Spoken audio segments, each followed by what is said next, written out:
पालघर जिल्ह्यातील डहाणू ते कोसबाड महामार्गावरील रेल्वे ब्रिज खाली पावसाळ्यात सातत्याने साचणाऱ्या पाण्यामुळे नागरिकांचे हाल होत असून या मार्गावरील वाहतूक करणाऱ्यांना अडथळा निर्माण होत आहे। रिक्षा, टू व्हीलर व इतर लहान वाहनांसाठी हा रस्ता अत्यंत धोकादायक ठरत आहे। पाणी साचल्याने रस्त्याचे खड्डे दिसत नसल्याने वाहन चालक अंदाजाने गाडी चालवत आहेत व जोरात पाऊस पडला तर वाहतूक मार्ग बंद करण्यात येत आहे।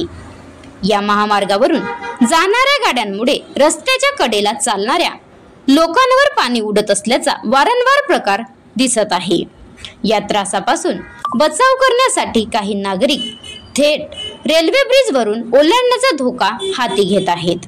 गेल्या 3 वर्षापासून कायम स्थानिक रिक्षा चालकांनी दिलेल्या माहितीनुसार गेल्या 3 वर्षापासून ही समस्या दूर झालेली नाही। अद्यापही प्रशासनाकडून कोणतेही पावले उचलण्यात आलेली नाही। यामुळे नागरिकांनी संताप व्यक्त केला आहे। या पार्श्वभूमीवर स्थानिक नागरिकांनी वाहन चालकांनी प्रशासनाकडे तातडीने उपाययोजना करण्याची मागणी केली आहे।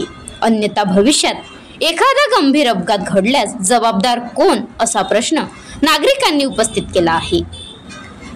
Maharashtra live news reporter Nilesh Dandekar, तालुका प्रतिनिधी डहाणू। आता गाडीवर मोबाईल नंबर नाही तर इमर्जन्सी QR कोड वापरा, जे तुम्हाला अडचणीच्या वेळी साथ देईल। बनवा व्हिडिओ, पाठवा व्हिडिओ, आम्ही तुमच्या न्याय व हक्कासाठी लढा देऊ। ताज्या बातम्या व घडामोडींसाठी पाहत राहा फक्त महाराष्ट्र लाईव्ह न्यूज। आजच आमच्या चॅनलला सबस्क्राईब करा, शेअर करा, कमेंट करा आणि हो, बेल आयकॉन दाबायला विसरू नका। जय महाराष्ट्र।